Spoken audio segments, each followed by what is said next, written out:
العلم هو النور الهادي والمفتاح لكل الخير من يرد الله به خيرا. بسم اللہ الرحمن الرحیم. الحمد للہ رب العالمین. الحمد للہ حمدا کثیرا طیبا مبارکا فیہ. یا رب لک الحمد کما ينبغی لجلال وجہک ولعظیم سلطانک. سبحان اللہ وبحمدہ عدد خلقہ ورضا نفسہ وزنۃ عرشہ ومداد کلماتہ. سبحان اللہ وبحمدہ سبحان اللہ العظیم. فسبحان اللہ حین تمسون وحین تصبحون وله الحمد في السماوات والأرض وعشيا وحين تظهرون. سبحانك اللهم وبحمدك تبارك اسمك وتعالى جدك ولا إله غيرك. اللهم لا أحصي ثناء عليك أنت كما أثنيت على نفسك. سبحانك لا علم لنا إلا ما علمتنا إنك أنت العليم الحكيم. وصلى الله وسلم على نبينا محمد وعلى آله وأصحابه وبارك وسلم تسليما كثيرا كثيرا. بسم الله الرحمن الرحيم. سورة الروم مكية وهي 60 أو 59 آية. سورہ روم مکی سورت ہے اور وہ 60 یا 59 آیتیں ہیں. بسم اللہ الرحمن الرحیم. اللہ کے نام سے شروع کرتا ہوں جو بڑا مہربان نہایت رحم والا. اعوذ باللہ من الشیطان الرجیم. بسم اللہ الرحمن الرحیم. الف لام میم. غلبت الروم فی ادنى الارض وهم من بعد غلبهم سيغلبون.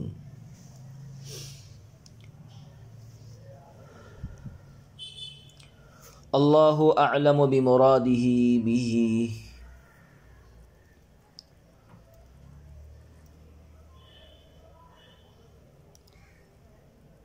اس کلمے کی قطعی مراد اللہ ہی کو معلوم ہے.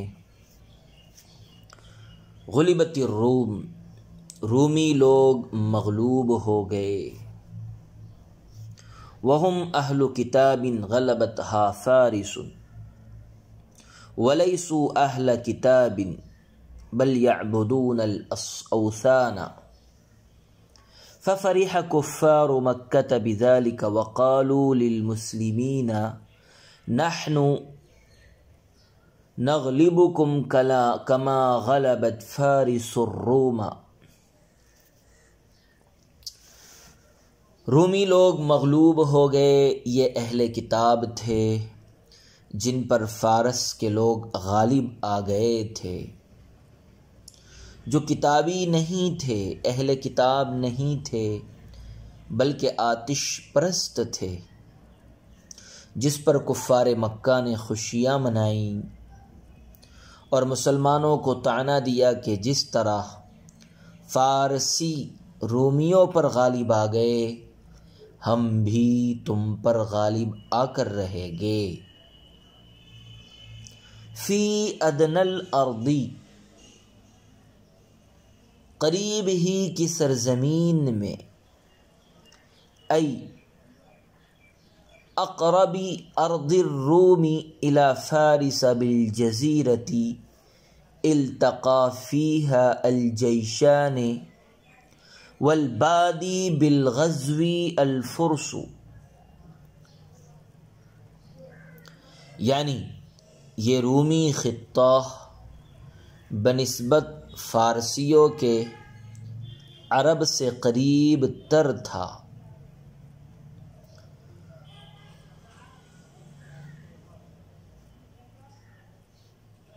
جو ایک جزیرے کی صورت میں تھا. وہاں دونوں لشکروں کی مڈ بھیڑ ہوئی اور حملے کی ابتدا فارسیوں کی طرف سے ہوئی۔ وهم أي الروم من بعد غلبهم أضيف المصدر إلى المفعول أي غلبة فارس إياهم سيغلبون فارس في بضع سنين وهو ما بين 3 إلى 9 أو 10 فالتقى الجيشان في السنة الرابعة من الالتقاء الأول وغلبت الروم فارسا، اور وہ رومی اپنے مغلوب ہونے کے بعد غلب مصدر مفعول کی طرف مضاف ہے، یعنی فارسیوں کے رومیوں پر غلبے کے بعد عن قریب فارسیوں پر رومی غالب آ جائیں گے چند سال میں، 3 سے لے کر 9 یا 10 سال کے عرصے میں۔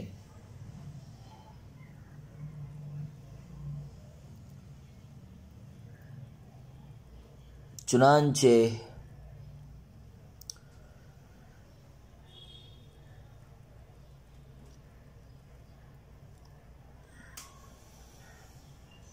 ساتویں سال پھر آویزش ہوئی اور رومی فارسیوں پر غالب آ گئے۔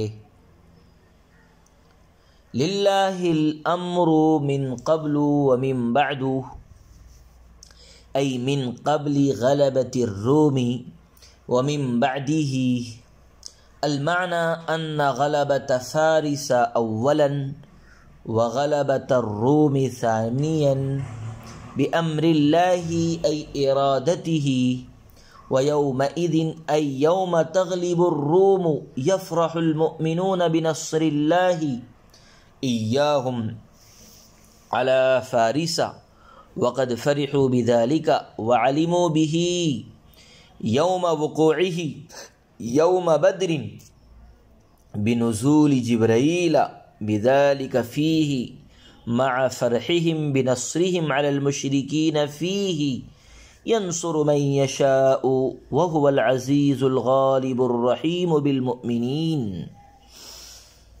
اللہ ہی کے لیے پہلے بھی اختیار تھا اور بعد میں بھی اسی کا اختیار ہے، یعنی رومیوں کے غلبے سے پہلے بھی اور بعد میں بھی۔ حاصل یہ ہے کہ پہلے حملے میں فارسیوں کی کامیابی اور دوسرے حملے میں رومیوں کی کامیابی اللہ ہی کے حکم اور ارادے سے ہوئی ہے، اور اس روز جب رومی کامیاب ہوگے مسلمان خوش ہوں گے اللہ کی امداد پر، جو رومیوں کی فارسیوں کے مقابلے میں ہوئی ہے۔ چنانچہ غزوہ بدر کے موقع پر جب مسلمانوں کو مشرکین مکہ کے مقابلے میں فتح ہوئی تو جبرائیل علیہ السلام رومیوں کے غلبے کی خبر لائے تو مسلمانوں کو بڑی شادمانی ہوئی۔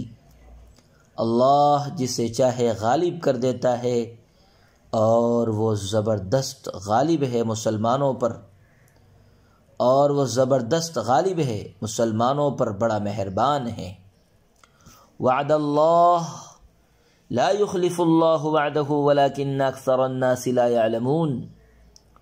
وعد اللہ مصدر بدل من اللفظ بفعله والاصل وعدهم اللہ النصر، لا يخلف اللہ وعده به ولكن اکثر الناس ای کفار مکہ لا يعلمون وعده تعالى بنصرهم، يعلمون ظاهرا من الحياة الدنيا أي معايشها من التجارة والزراعة والبناء والغرس وغير ذلك، وهم عن الآخرة هم غافلون۔ إعادتهم تأكيد۔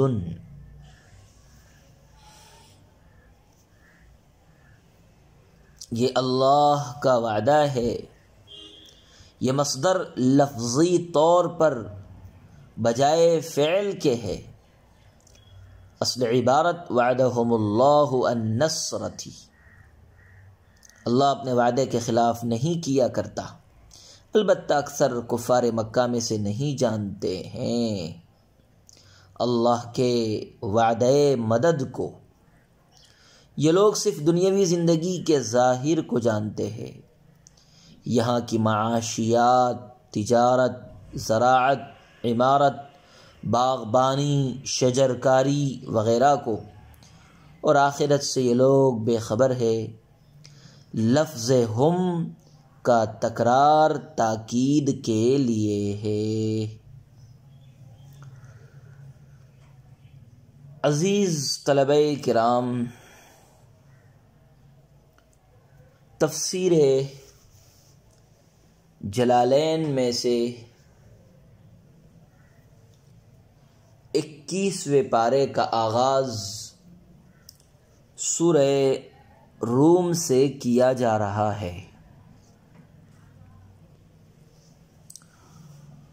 سورہ روم کی آیات و کلمات کی تعداد کا بیان۔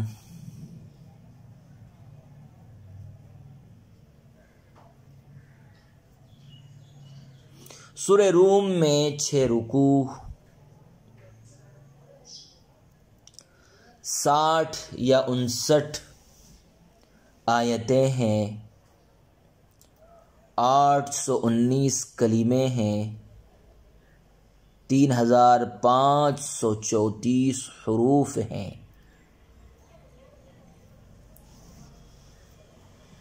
سورت کی وجہ تسمیہ کا بیان۔ اس سورت کی دوسری آیت میں لفظ الروم استعمال ہوا ہے، جس میں اہل روم کے لیے غلبے کی پیش بیان ہوئی، جو قرآن کے بیان کردہ حکم کے مطابق عین سچ ثابت ہوئی، لہذا اسی پیش گوئی کے سبب یہ سورت اپنے نام الروم سے معروف و مشہور ہے۔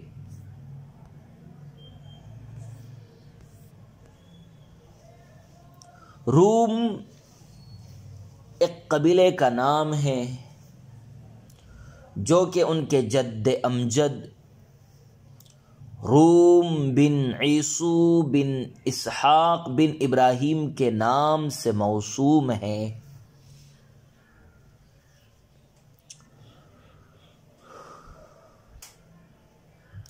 عیسو حضرت یعقوب بن اسحاق بن ابراہیم کے بھائی تھے۔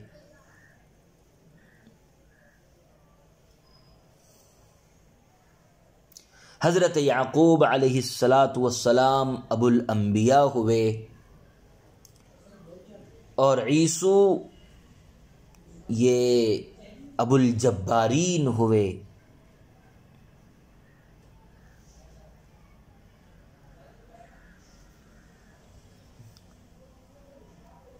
ربط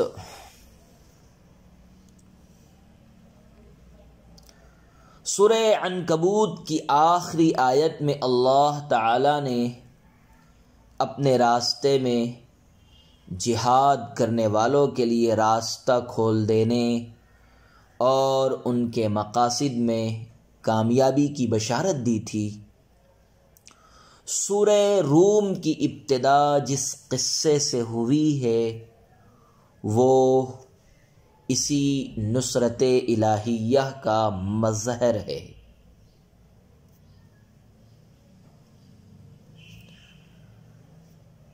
گزشتہ سورت کے اخیر میں آپ صلی اللہ علیہ وسلم کی نبوت کی دلیل کا ذکر تھا۔ اب اس آیت کے شروع میں بھی آپ صلی اللہ علیہ وسلم کی نبوت کی ایک اور دلیل کا ذکر ہے، وہ یہ کہ آپ صلی اللہ علیہ وسلم نے غلبہ روم کی پیش گوئی فرمائی اور پھر وہ اسی طرح ہو بہو ظاہر ہوئی جس طرح رسول خدا صلی اللہ علیہ وسلم نے خبر دی تھی۔ سابقہ سورت کے آخر میں حیات دنیا کا لہو و لعب ہونا بیان کیا گیا۔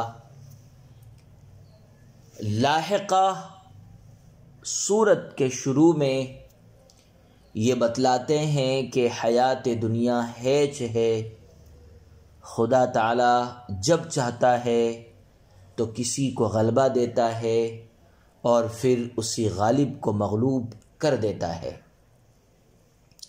اور معلوم ہوا کہ دنیاوی غلبہ حقانیت کی دلیل نہیں۔ پھر یہ کہ جب دنیا کی عزت اور ذلت سب خدا تعالیٰ کے اختیار میں ہیں تو یہ نادان کیوں جلدی عذاب کا مطالبہ کرتے ہیں، اور مسلمانوں کی اس وقتی فقیری اور درویشی کو دیکھ کر مسلمانوں کو حقیر کیوں سمجھ رہے ہیں؟ اہل اسلام اس وقت ابتلا کی منزل سے گزر رہے ہیں۔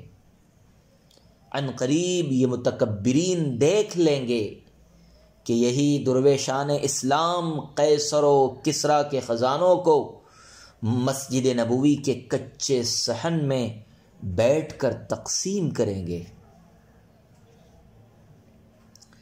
نیز گزشتہ صورت میں ہجرت کی ترغیب اور ہجرت کے مصائب پر صبر کی تلقین تھی۔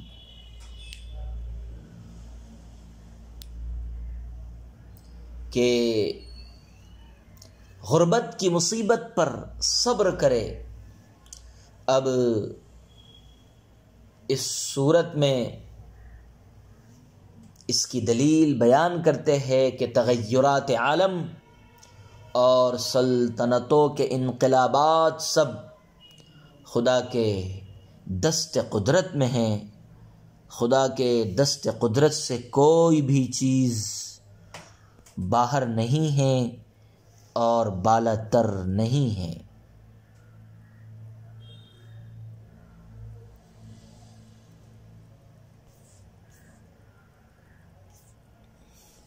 عزیز طلبہ کرام،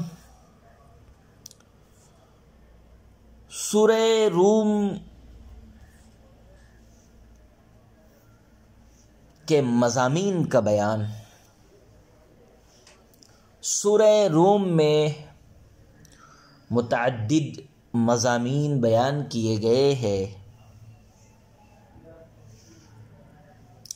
پچھلی سورت کے آخر میں کفار سے مسلمانوں کی جو تکالیف پیش آئی، کفار سے مسلمانوں کو جو تکالیف پیش آئیں، اس مجاہدے کی فضیلت بیان ہوئی تھی۔ یہاں پہلے مسلمانوں کی خوشی کے لیے رومیوں کی فتح کی پیش گوئی کی جا رہی ہے، جس میں رنج کا ازالہ بھی ہے اور ساتھ ہی ساتھ مسلمانوں کی فتح کی بشارت بھی ہے، اور یہ پیش گوئی ایک نشان عظیم ہے حضرت صلی اللہ علیہ وسلم کی رسالت کا۔ نمبر 2، کافروں کا عناد اور ضد اور کفر و تکذیب پر ڈانٹ ڈپٹ اور اس کو مؤثر بنانے کے لیے پچھلے مکذبین کی بد انجامی اور بدحالی، ہلاکت و بربادی کا پرزور انداز میں بیان۔ نمبر 3، قیامت اور اس کے احوال و احوال کا تذکرہ، جس سے مضمون ثانی کی تقویت ہو رہی ہے۔ نمبر 4، توحید اور توحید سے متعلق دلائل قاطعہ کا بیان۔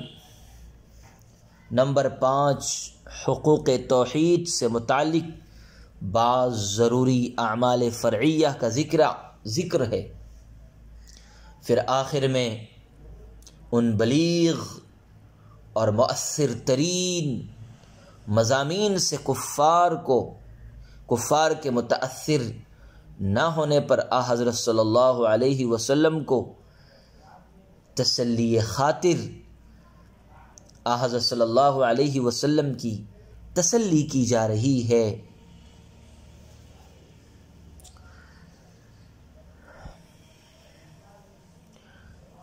شان نزول، آیت کا زمانہ نزول ہجرت سے 6 سال یا 7 سال پہلے، یعنی سن 615 یا سن 616 عیسوی ہے۔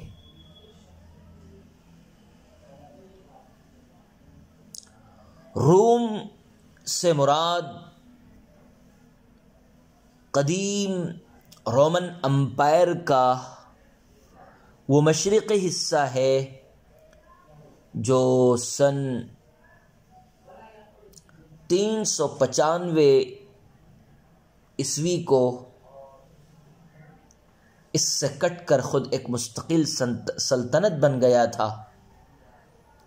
مسیحیوں کے قبضے میں یہ سلطنت 1454 تک رہی۔ اس کے بعد قدیم رومن امپائر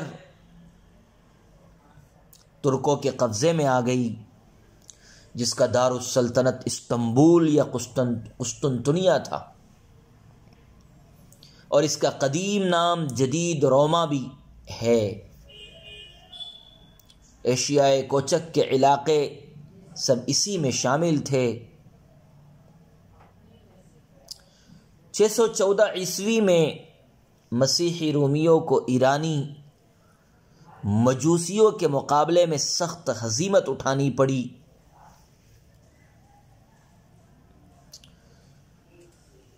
ایرانی مجوسیوں کے مقابلے میں مسیحی رومیوں کو سخت ہزیمت اٹھانی پڑی تھی۔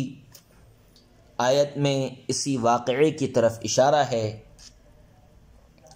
ایرانی مجوسیوں کا مذہب چونکہ مشرکین عرب سے ملتا جلتا تھا اور دونوں رسالت کے قائل نہ تھے، ایرانی مجوسی اور مشرکین عرب دونوں رسالت کے قائل نہیں تھے، اس لیے قدرتاً اہل مکہ اپنے ہم مذہب لوگوں کی فتح کو اپنی فتح سمجھ کر بڑے خوش ہوئے اور چرچے کرنے لگے کہ جس طرح ایرانی دیوتاؤں کے ماننے والوں کو رومی عیسائیوں کے مقابلے میں فتح ہوئی ہے، اسی طرح ہم مسلمانوں کے مقابلے میں کامیاب ہوگے۔ مسلمانوں کی ہمدردی قدرتاً رومی عیسائیوں کے ساتھ اور مشرکین کی ہمدردی ایرانی مجوسیوں کے ساتھ تھی، لیکن قرآن کریم نے دعوے کے ساتھ یہ پیش گوئی کر دی کہ کافر اس نتیجے جنگ پر خوش نہ ہوں۔ 9 سال کی قلیل مدت کے اندر پاسا پلٹنے والا ہے۔ آج جو فاتح نظر آ رہے ہیں وہ مفتوح ہو کر رہیں گے۔ یہ پیش گوئی اگرچہ اس وقت کی جنگی صورتحال کے بالکل منافی تھی، یہ پیش گوئی اگرچہ اس وقت کی جنگی صورتحال کے بالکل منافی تھی، کیونکہ ادھر تو فرما روائے روم کا عہد حکومت بے تدبیری اور بد اقبالی کا شکار تھا،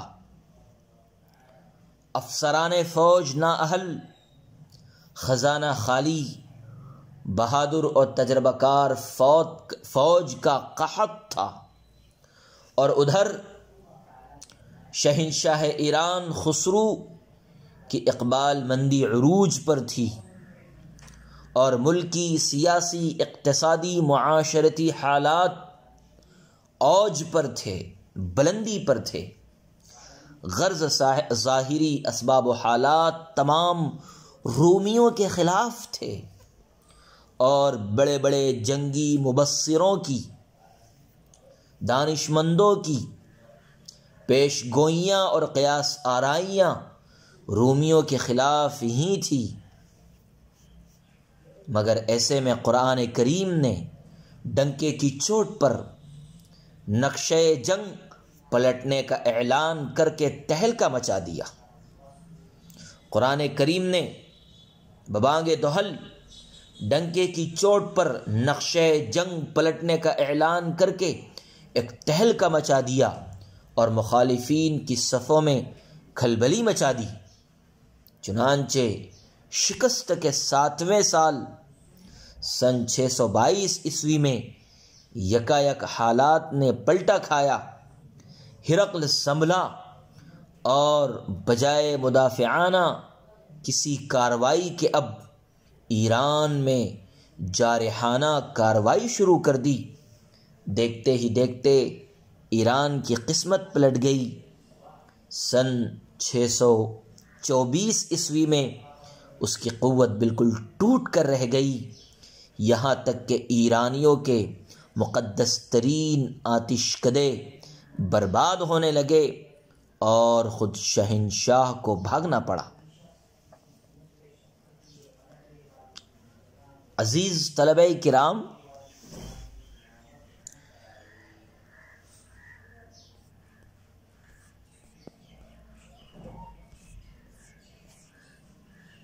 ایک روایت میں ہے کہ حضرت ابوبکر صدیق رضی اللہ تعالی عنہ نے جب یہ آیت سنی، بات دراصل یہ ہے سورہ روم کی ابتدائی آیتیں اسی واقعے سے متعلق نازل ہوئی ہے، جن میں پیشین گوئی اور بشارت دی گئی ہے کہ چند سال بعد پھر رومی فارسیوں پر غالب آ جائے گے۔ حضرت ابوبکر صدیق رضی اللہ تعالیٰ عنہ نے جب یہ آیات سنی تو اس قدر پختہ یقین کر لیا کہ مکہ کے اطراف اور مشرکین کے مجامع میں اور بازار میں اعلان کرتے پھرتے تھے کہ تمہارے خوش ہونے کا کوئی موقع نہیں، چند سال میں پھر روم فارس پر غالب آ جائیں گے۔ مشرکین مکہ میں سے ابی بن خلف کھڑا ہوا اور کہا، کذبتا، تو جھوٹا ہے۔ تو حضرت ابوبکر صدیق رضی اللہ تعالیٰ عنہ نے کہا، انت اکذب یا عدو اللہ، تو جھوٹوں کا سردار ہے، اللہ کے دشمن۔ اور فرمایا، میں تجھ سے اس بات پر شرط لگاتا ہوں کہ اگر رومی جیت گئے تو 10 اونٹ تو مجھے دینا، اور اگر رومی ہار گئے تو میں تجھ کو 10 اونٹ دوں گا، اور 3 سال کی مدت مقرر فرما لی۔ اس وقت تک اس قسم کی شرط حرام نہیں ہوئی تھی، جانبین سے شرط لگانا حرام نہیں تھا۔ شرط لگا کر حضرت ابوبکر صدیق رضی اللہ عنہ حضرت صلی اللہ علیہ وسلم کی خدمت میں حاضر ہوئے اور اس واقعے کا ذکر کیا۔ حضرت صلی اللہ علیہ وسلم نے فرمایا، میں نے تو 3 سال کی مدت بیان نہیں کی تھی، کیونکہ قرآن میں فی بضع سنین، چند سالوں میں مذکور ہے، جس کا اطلاق 3 سے 9 تک ہوتا ہے۔ تم جاؤ اور جس سے یہ معاہدہ ہوا ہے اس سے کہہ دو کہ میں 10 اونٹوں کے بجائے 100 اونٹوں کی شرط لگاتا ہوں، مگر مدت 3 سال کے بجائے 9 سال ہوگی۔ بعض روایات میں ہے کہ 7 سال مقرر کی۔ چنانچہ حضرت ابوبکر صدیق رضی اللہ عنہ نے جا کر ابی بن خلف سے دوبارہ بات کی تو وہ راضی ہو گیا۔ جب ابی بن خلف کو یہ خطرہ ہوا کہ ایسا نہ ہو کہ ابوبکر ہجرت کر کے چلے جائیں اور شرط کی رقم وصول نہ کر سکوں، چنانچہ ابی بن خلف ابو بکر صدیق رضی اللہ عنہ کے پاس آیا اور کہا مجھے اندیشہ ہے کہ کہیں تم مکہ چھوڑ کر چلے جاؤ، لہذا مجھے ضامن دو۔ چنانچہ حضرت ابو بکر صدیق رضی اللہ عنہ نے اپنے صاحبزادے عبد الرحمن کی ضمانت دی۔ جب ابی بن خلف نے جنگ میں شرکت کے لیے احد جانے کا ارادہ کیا تو عبد الرحمن ابن ابی بکر نے اس کو پکڑا اور کہنے لگے کہ کفیل دے کر جاؤ، جب تک کفیل نہ دو گے میں تم کو ہرگز نہ چھوڑوں گا۔ چنانچہ ابی بن خلف نے مجبوراً کفیل دے دیا اور احد کی جنگ میں شریک ہونے کے لیے چلا گیا۔ احد سے حضرت صلی اللہ علیہ وسلم کی تلوار سے زخم خوردہ ہو کر واپس آیا اور اسی زخم کی وجہ سے کچھ روز بعد مر گیا۔ روایات حدیث سے معلوم ہوتا ہے کہ شرط کا یہ واقعہ ہجرت سے 5 سال قبل پیش آیا تھا اور 7 سال پورے ہونے پر غزوہ بدر کے وقت رومی اہل فارس پر غالب آ گئے۔ اس صورت میں شرط کا معاملہ ہجرت سے 5 سال پہلے واقع ہوا، مگر اس روایت کو صحیح ماننے کی صورت میں دشواری یہ پیش آتی ہے کہ یہ بات طے ہے کہ حضرت ابوبکر صدیق رضی اللہ عنہ نے شرط کی رقم 100 اونٹ ابی بن خلف کے مرنے کے بعد اس کے وارثوں سے وصول کی ہے، اور ابی بن خلف کا انتقال غزوہ احد کے بعد ہوا ہے، تو اس کا مطلب یہ ہوا کہ رومیوں کے غلبے کی اطلاع کے وقت جو کہ غزوہ بدر میں ہوئی ابی بن خلف زندہ تھا، اس لیے کہ اس کا انتقال غزوہ احد کے بعد ہوا ہے، تو پھر شرط کی رقم کے ورثاء سے وصول ہونے کے کیا معنی؟ البتہ تطبیق کی یہ شکل ہو سکتی ہے کہ ابی بن خلف نے شرط کی رقم اونٹ دینے میں تاخیر کی ہو، ٹال مٹول کرتے کرتے 1 سال کا عرصہ نکال دیا ہو، اس کے بعد اس کا انتقال ہو گیا ہو، جس کی وجہ سے اس کے وارثوں سے رقم وصول کی گئی ہو۔ ایک روایت میں یہ ہے کہ رومیوں کا غلبہ صلح حدیبیہ کے وقت ہوا تھا، اخرجہ الترمذی وحسنہ۔ اس روایت کے مطابق حضرت ابوبکر صدیق رضی اللہ عنہ اور ابی بن خلف کی شرط کا معاملہ ہجرت سے 1 سال پہلے ماننا ہوگا، جیسا کہ بعض روایات سے معلوم ہوتا ہے۔ اس صورت میں ابی بن خلف کے ورثاء سے شرط کی رقم 100 اونٹ وصول کرنے میں کوئی اشکال نہیں ہوگا، اس لیے کہ ابی بن خلف غزوہ احد کے بعد متصلاً مر چکا تھا۔ صاحب جمل نے یوم بدر والی روایت کو قیلہ سے بیان کیا ہے۔ اس سے معلوم ہوتا ہے کہ صلح حدیبیہ کی روایت راجح ہے، اگرچہ اکثر محدثین نے غزوہ بدر کے موقع ہی کو رومیوں کی فتح کا وقت قرار دیا ہے۔ جب شرط کے مطابق حضرت ابوبکر صدیق رضی اللہ تعالیٰ عنہ جیت گئے اور 100 اونٹ ان کے ہاتھ آئے تو سب لے کر رسول خدا صلی اللہ علیہ وسلم کی خدمت میں حاضر ہوئے۔ رسول خدا صلی اللہ علیہ وسلم نے فرمایا ان اونٹوں کو صدقہ کر دو، اور حضرت برا ابن عازب کی روایت سے اس میں یہ الفاظ منقول ہے ھذا سحت تصدق به، یہ تو حرام ہے، اس کو صدقہ کر دو۔ مسئلہ قمار یعنی جوا ازرو نصوص قرآنی قطعی حرام ہے۔ ہجرت مدینہ کے بعد جس وقت شراب حرام کی گئی اسی کے ساتھ قمار بھی حرام کر دیا گیا تھا اور اس کو شیطانی عمل قرار دیا۔ انما الخمر والمیسر والانصاب والازلام رجس من عمل الشیطان، اور یہ 2 طرفہ شرط جو حضرت ابوبکر صدیق رضی اللہ عنہ نے ابی بن خلف کے ساتھ ٹھہرائی تھی، یہ بھی ایک قسم کا جوا ہی تھا، مگر یہ واقعہ ہجرت سے پہلے کا ہے جب قمار حرام نہیں ہوا تھا، لہذا اس وقت شرط میں جیتا ہوا مال حرام نہیں تھا۔ اس لیے یہاں یہ سوال پیدا ہوتا ہے کہ آپ صلی اللہ علیہ وسلم نے اس کے صدقے کرنے کا حکم کیوں فرمایا؟ اس کا جواب حضرات فقہا نے یہ دیا ہے کہ یہ مال اگرچہ اس وقت حلال تھا، مگر قمار کے ذریعے اکتساب مال اس وقت بھی آپ کو پسند نہیں تھا، اس لیے صدیق اکبر کی شان کے مناسب نہ سمجھ کر ان کو صدقہ کرنے کا حکم دیا۔ اور یہ ایسا ہی ہے جیسا کہ شراب حلال ہونے کے زمانے میں بھی آپ صلی اللہ علیہ وسلم اور صدیق اکبر رضی اللہ عنہ نے کبھی استعمال نہیں فرمائی۔ وصلی اللہ وسلم علی نبینا محمد وعلى آلہ واصحابہ وبارک وسلم تسلیما کثیرا کثیرا۔ السلام عليكم.